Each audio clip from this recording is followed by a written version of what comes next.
Storm Helene flooded swaths of southeastern United States as it moved inland Friday. In Tennessee, helicopters were sent to rescue over 50 people stranded on the roof of a hospital. One of the most powerful storms to hit the U.S. in recent years, Helene triggered catastrophic flooding.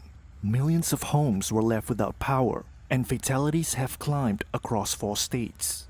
By early Friday, the National Hurricane Center downgraded Helene to a tropical depression with maximum sustained winds of 35 miles per hour. In North Carolina, officials ordered evacuations over concerns about an imminent dam failure at Lake Leor Dam.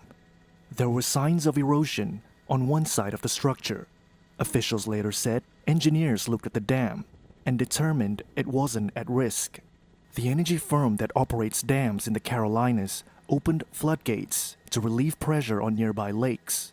Before moving north through Georgia and into Tennessee and the Carolinas, Helene hit Florida's Big Bend region as a powerful Category 4 hurricane on Thursday night. In the city of South Pasadena, first responders came across houses on fire as they carried out a water rescue. The extent of the damage in Florida was clear in daylight.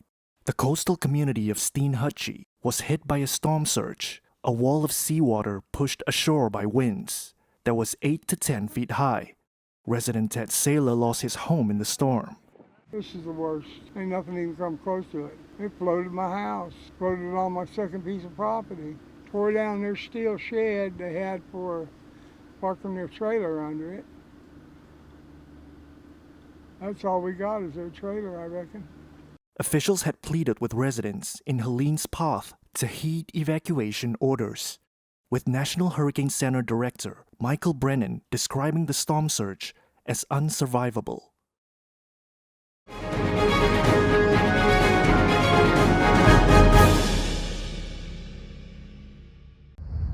Thick clouds of smoke rose over Beirut on Friday following an Israeli airstrike that shook the Lebanese capital.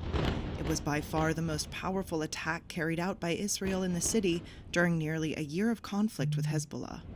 UN spokesperson Stefan Dujarric emphasized the global body's concern over the attack during a press briefing. We are watching the developments unfold in Beirut with great alarm. An Israeli source was cited in the news outlet Axios as saying Hezbollah leader Sayed Hassan Nasrallah was the target of the strike.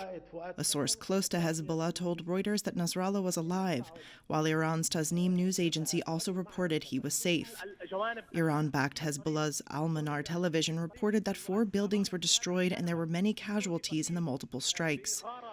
Rescue crews could be seen on site here pulling 2 children who are alive from the rubble.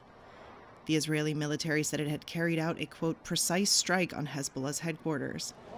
Israel has struck Beirut's southern suburbs 4 times over the last week, killing at least 3 senior Hezbollah military commanders and more than 700 people in the country. The United States was not involved in this operation, and we had no advanced warning. Pentagon spokesperson Sabrina Singh told reporters Friday that while the U.S. was not told in advance about the Beirut strike, Defense Secretary Lloyd Austin did speak with his Israeli counterpart as the operation was ongoing.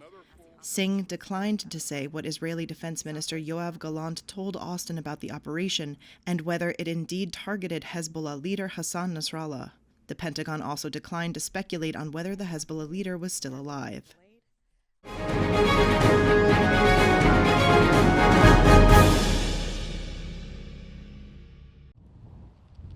50 unusually well-preserved skeletons have been uncovered at a Viking-era burial site in Denmark. The skeletons are so amazing. Archaeologists anticipate that this significant find will offer new insights into the lives of the Nordic people, best known for their seafaring exploits in the Middle Ages. Here is Michael Borre-Lundo, archaeologist and excavation leader from Museum Anzi. They are so well preserved, there are 5 fingers, 5 toes, and that just opens up a whole new set of possibilities for discoveries.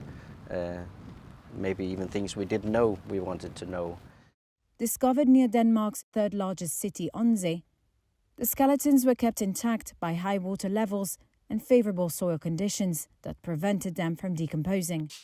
Rare artefacts such as knives, glass pearls and brooches dated between year 850 to 970 were also found at the excavation, which began 6 months ago.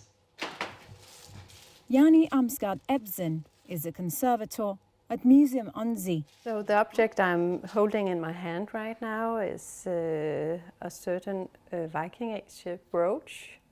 It's a female object that was worn on the breast actually to sort of hold together a piece of cloth. The grave gifts indicate most of the people were part of a small community of farmers, Lundo said. A woman of a higher status was buried with a silver ornamented knife and a piece of glass, which was rare in the Viking Age.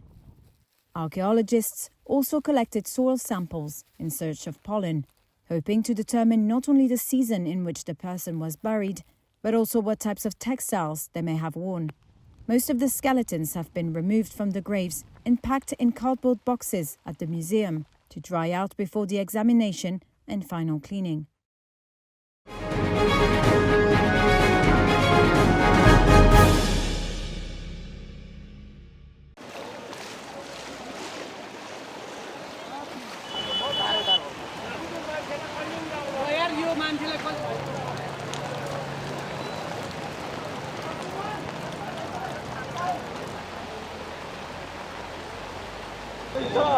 What should we do now? This calamity has happened everywhere, not just to us. It is a big thing for us that our lives have been saved.